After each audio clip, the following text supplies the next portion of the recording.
And please be useful.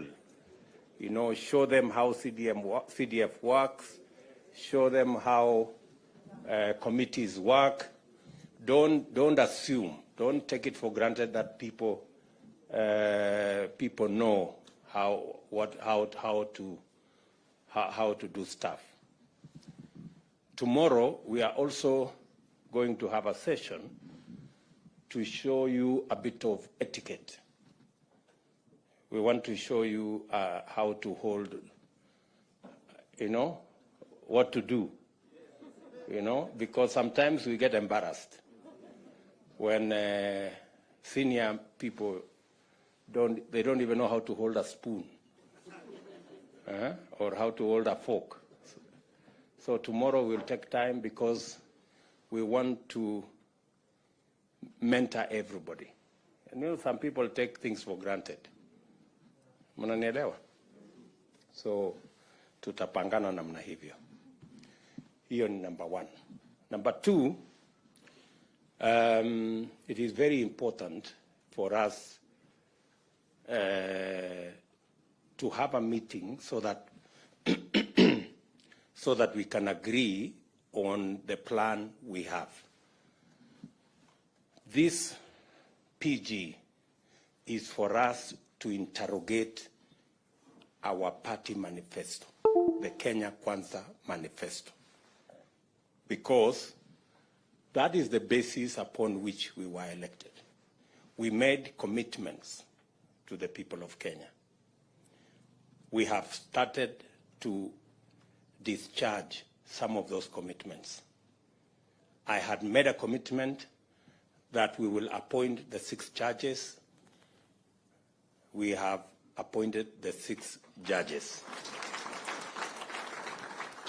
We made a commitment that we will provide financial independence for the police.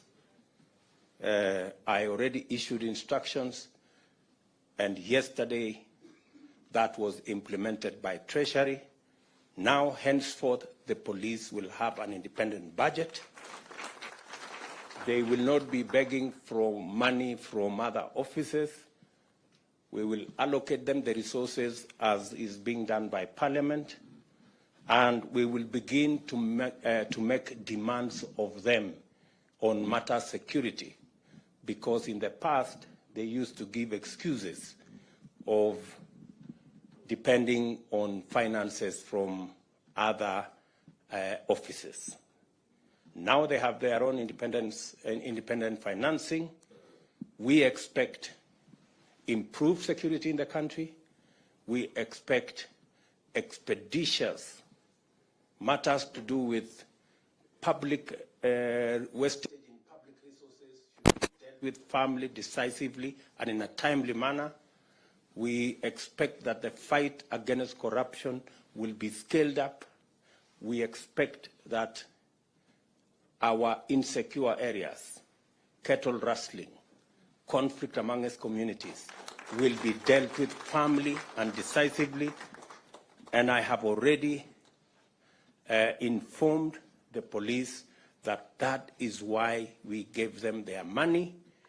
They will have a direct charge, and they will decide in accordance with their security plan, in accordance with the way they want to discharge their mandate, without having recourse to anybody, but with clarity and independence, because that is the requirement of the Constitution. There will be other things we are going to be doing in the short term to ensure that we take this to the logical conclusion. Let me also say the primary reason why we are meeting here today is so that each and every one of us can understand the commitments we have made to the people of Kenya through our manifesto. We are also going to show you the legislative program that will enable us implement that plan. And that legislative program is going to come to Parliament. It is good for you to understand ahead of time so that when we ask you that there is this law, there are these regulations, there is this policy position that we want Parliament to pass for us, it will be understood that this is in furtherance, and you will already have the information to make sure that you pass it in a manner that will give us the instruments to be able to deliver to the people of Kenya. We will tell you about our housing plan.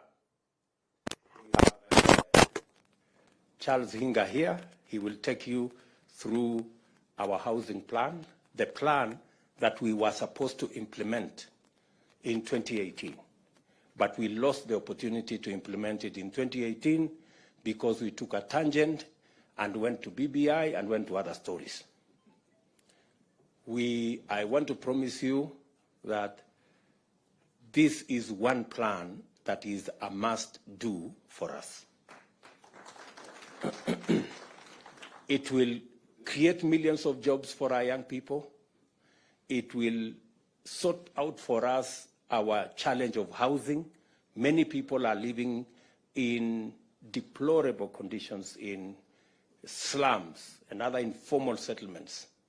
They are paying 3,000 to 5,000 shillings, sometimes 6,000 shillings, in houses that have no toilet, that have no water, that have no electricity. We can give those people a decent house where they will pay the same 5,000 in terms of mortgage and be able to own the house further down the road. We will be requiring you to do some adjustments on the law so that we can implement that plan. We will be taking you through our universal health coverage plan so that you also understand what we need to do so that we can actualize the commitment we made to the people of Kenya on matters to do with universal health coverage. How are we going to make it 300 shillings for the lowest category, and how are we going to graduate it so that instead of being a fixed amount,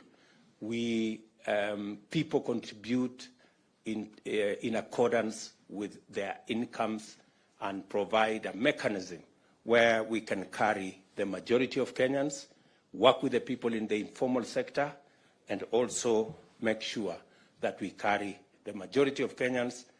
When I say the majority, I mean actually everybody. And it is good for you to understand. We will also be making a presentation to you on savings and what you need to do to make sure that we improve the culture of savings. Savings is what gives us the resources for investment. In fact, the norm is investments is actually a function of savings. You can only invest if you have saved. Today, we are among the least savers in our continent. You can't believe it. Tanzania has a better saving culture than us. They have a smaller economy than us. Uganda have a huge pension scheme, bigger than ours, and they have a smaller economy. So we have to rejig, we have to change, and the people from our professionals working with the people from NSSF will be here tomorrow morning so that we can take you through what we need to do.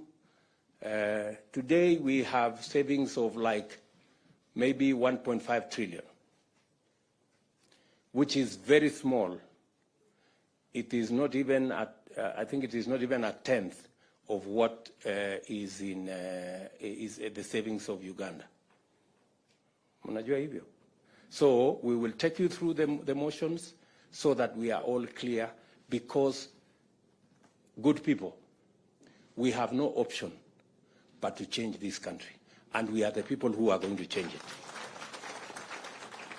We are going to take you through our agriculture plan so that we also agree on the interventions that are necessary.